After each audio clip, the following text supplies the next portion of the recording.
of theatre, with red velvet chairs and not enough leg room. It was big, though, and pretty much full. The ability to reunite lost souls with their loved ones must be a bankable skill.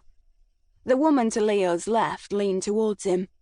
"Are you hoping to hear from anyone in particular?"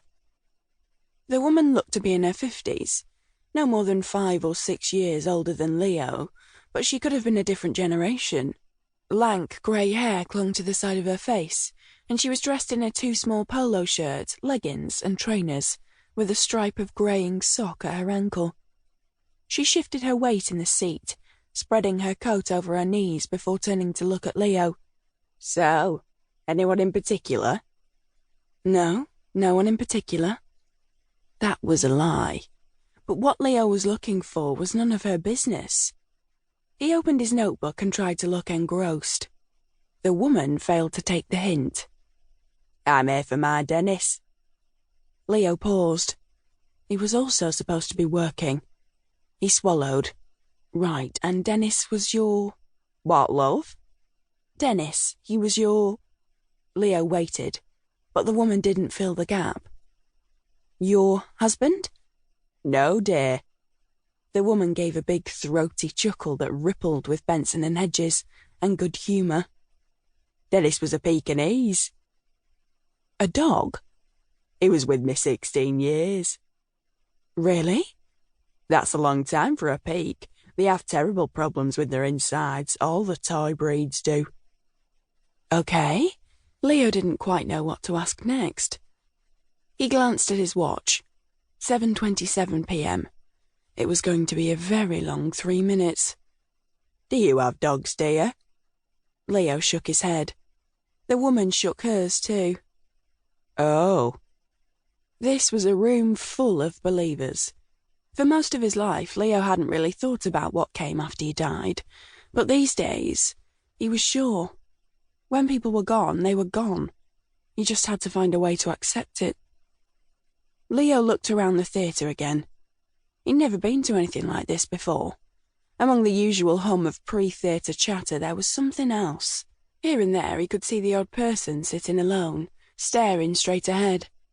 And there were couples, heads bent towards one another, waiting to see if tonight would be the night.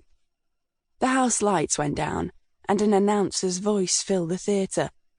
"Ladies and gentlemen, please welcome to the stage, Patrice Leigh." Applause. The curtains opened.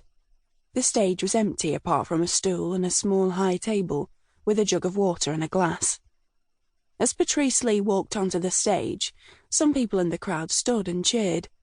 For a moment, the room took on the feel of an evangelical rally, but Leo's eyes were fixed on the woman on stage. He'd watched clips online, of course, and read interviews, but this was his first time seeing her in the flesh. A breath caught in his throat, but his brain wouldn't provide the language to make thoughts about the moment. He didn't even know what word he ought to ascribe to her. What had he hoped to feel? Some sort of connection? Some spark of belonging? Leo forced himself to breathe. The idea was ridiculous, of course. The woman on the stage was a stranger. He tried to look at her like a journalist.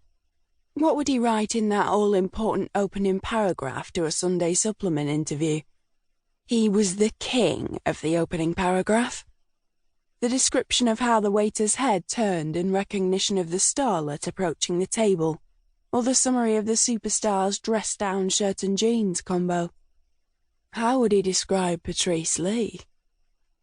The woman on stage could easily pass for a decade younger than her 67 years.